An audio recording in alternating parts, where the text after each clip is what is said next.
Just to comment on our Potato Bowl game versus Drake. We'll take the win. Obviously, we were disappointed with our performance in the second half. We just penalties, gave up some big plays, had a defensive penalty or two of them on their last drive. And gave up points in the fourth quarter, which we were disappointed in. And then offensively, didn't take care of the ball and just couldn't get anything going in the second half. But we got to give some credit to our opponent. I thought they came in and played hard and gave us some different looks and stuff that we need to handle better. Going into this week, an exciting week for us, tremendous challenge. We need to focus on us. That's going to be a big emphasis this week. We need to focus on our preparation and get ready for a huge challenge for our football program. But we are looking forward to it and excited to get ready to take on our rival. Coach, now that you've had a day to reflect, in that second half, was it just the team maybe a little too comfortable with the 21-point cushion, or what was it? Yeah, you look back and try to find things, but when you put the ball on the ground and you have a fumbled QB center exchange, you have some penalties and just don't execute as well, you can get into a little bit of a funk, and we couldn't get out of it. And that's the one thing that we're addressing. How do we get out of these things? We got to be able to handle it when you get off to a poor start. And there was maybe a little bit of that comfort level. The score is 21-0. We didn't think we played great the first half, but we did some good things. And defensively we had played pretty solid, and then offensively hit some big plays, but we really weren't consistent in the first half either. So we talked about it, and then we moved forward. Last week we talked about, we were asking you how the team would handle a big win. I know you haven't been out on the practice field yet, but yesterday in meetings, how do you feel like the team is handling, a game where you didn't play as well as you would have liked? Well, right after the game, it was a quiet locker room. It didn't feel like a win, which means our expectations are higher. A year ago, we probably wouldn't have been in that situation. And, it's a change that we're going through after winning the opener and in the fashion we did. That's a learning experience. This week is another learning experience. We've had a lot of things we can teach from, both off the video, both during the game, and how we handle situations. And that's the challenge for us. We still have a lot of new guys in our program. That was our first trip out to the Alaris Center. Did we handle that well enough? We don't think so. So, everything's a new learning environment for our guys and new teaching, and we're going to use it as a learning opportunity. What do you expect from kind of a Fargo Dome atmosphere, or just in general experiencing it? Well, if our players and our coaches haven't heard 18,000 people booing at you, I think we're going to get that. And, so that's going to be part of the environment. It's going to be a lot of noise. It's going to be an electric atmosphere. We know their home environment's a challenge for anybody coming in there. So we expect a lot of noise.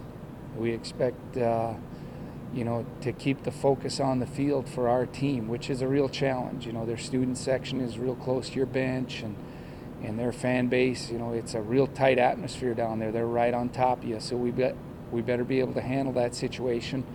And then, they're going to play hard. That's one thing about we see on tape. They play with a lot of energy, and they play really hard. And they're a very good football program, and will be challenged.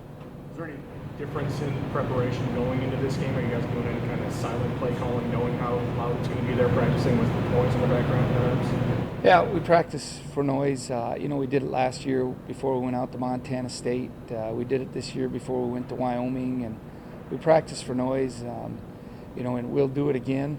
And now with an indoor facility, we have a little bit better opportunity to practice for it. We can get in here and create some noise, and hopefully that helps our team. But, the big thing, too, is, hey, you got to be able to handle those things and just focus on your execution of the play, and that just adds another dimension to it. And no question it plays a factor in it, but we got to be able to handle it, and that's what we're looking forward to, is seeing how our team can handle that situation. Through two games, what's been your assessment of Keaton's play for what you're asking of him to do in this offense? Well, the first week we thought he was really sharp, and this past week we felt like he didn't take a step forward. and he's a competitor. He knows it, and we talked to him about it, and I think he'll come out and react very well to it. And that's the challenge for young players is just that high level of consistency, and he'll bounce back. He made some really good plays on Saturday night. It's just that we never bounced back from the poor plays, and then I think we pressed a little bit at times and just never really got into sync. Your rush defense has been kind of your guys' bread and butter. NDSU's run game is kind of their bread and butter. What are you expecting to see on Saturday when those two units go up against each other? Well, they'll challenge us. This is going to be, up to this point, the best opponent at running the football. And, they're very skilled. They run the ball with their quarterback, who's a very good player, and that adds another dimension to it. So it'll be a big challenge for us. And, the big thing we're looking for, are we really going to take on the challenge and play with that extra effort and bite, scratch, and claw to do whatever we can to limit their rushing yards? Coach, what changes from a defensive perspective when the quarterback does run like Carson Wentz does? Changes a lot in your design. When you got to defend the quarterback run, that probably puts more pressure on you because you can't have as many guys on the perimeter runs. They'll run a lot of spread sets where they'll run with the quarterback, so we got to make sure we have enough people in that in the inside game to defend against the quarterback run. He's really explosive. When he takes off and goes, he's explosive. So, and these are not just scrambles. We're concerned about the scrambles too, but the designed quarterback runs are difficult to defend. Being that you've coached in this rivalry before, what do you provide in terms of insight to your guys of what this game, this week, the lead up to it is all about? Well, you try to talk to them about, hey, there's going to be more attention on it from the outside. I know our fan base is excited and our alums are excited, and we, I always try to say, hey, coaches are just like the players. We get the same type of outside noise. We hear it, we see it. So the challenge is to not, for that not to be a distraction. You got to focus on your job. I know that's what we do as coaches. And the players, and it's more difficult today than it was years ago with all the social media and all that, but we just really encourage them to, focus on what's really important, and that's what goes on the practice field, in the meeting rooms, and then throughout the evening, you got to eliminate the distractions and really focus on your job, because we're looking forward to this, because this will be good for our football program, how we handle it. Since this rivalry hasn't taken place in 2003, this is the first matchup in kind of the social media world, like you kind of mentioned. Is that a conversation you have with the players, or how do you handle the fact that everything can be out there? Yeah, we're very upfront with them. We addressed it after the game Saturday night. Hey, before you hit send, you better understand what you're saying, what you're doing, what you're posting. We sure don't want to see anything out there that would be inappropriate or lead people to believe that we aren't focused on what's really important, and that's our preparation. John kind of had a game that was a very good game against Wyoming, and then a not so great game, kind of a freshman game, if you will, against Drake. What are you going to say to him this week to maybe get his confidence level back up to where it was? Well, when you don't take care of the ball, you lose confidence. And for some reason, fundamentally he was not sound early in the game, and I think it affected him throughout the entire game. I still believe he's a really good competitor. He's a fine young person. He'll bounce back and have some real good games again.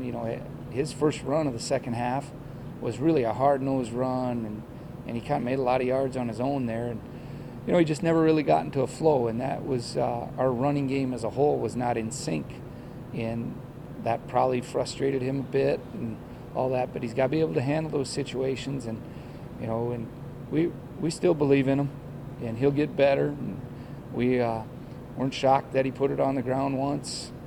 Probably that it happened again and again. That was a little bit disappointing, but he'll bounce back. What was the first year you coached him against that this year? 1989. Maybe stand out. Yeah, for me, it would be a lot like what maybe our guys are going through. It was the first time experiencing the build-up, so it's exciting, and in some ways you got to let the guys embrace it and enjoy that part of it, but you got to understand that your job is to prepare as best you can. But it's exciting, but it can be difficult. It can be really distracting. Yeah, any memories of that game are still with you? Yeah, it was. We traveled down to Fargo, and it was a really windy, cold day. It was in November, and at that time we were throwing the football a lot. So I know we would have rather had it real calm, and we battled. It was a rivalry game that we battled, and we didn't end up winning the game, but it was still a fun atmosphere to be a part of. Do you have a favorite memory in the series? Well, there's a lot of them. I think when we broke the streak, that's hard to beat that day in Grand Forks, and the year before when we came so close, that was a memory. I don't know if it's a favorite one. Remember going down the Fargo Dome the first time. That was real exciting, and we were able to win the game. Sure remember Jim Kleinsasser's long touchdown pass. I think a lot of people do. So you have great memories of the rivalry, and that's why I feel it's so important for it to be a part of our student-athlete experience and our fan base and our alums. Got one more?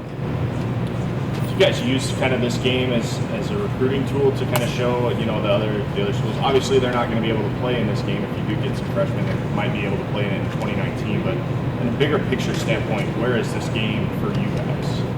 Well, I think we make our recruits aware of it. Hey, we're playing our in-state rival, and we feel it's important to do that, and we think this is a good challenge for our program. And I would hope that young people would embrace that, a program that wants to go on the road and be challenged and take on a challenge. And we look at it as a great opportunity for our program to grow and a tremendous challenge.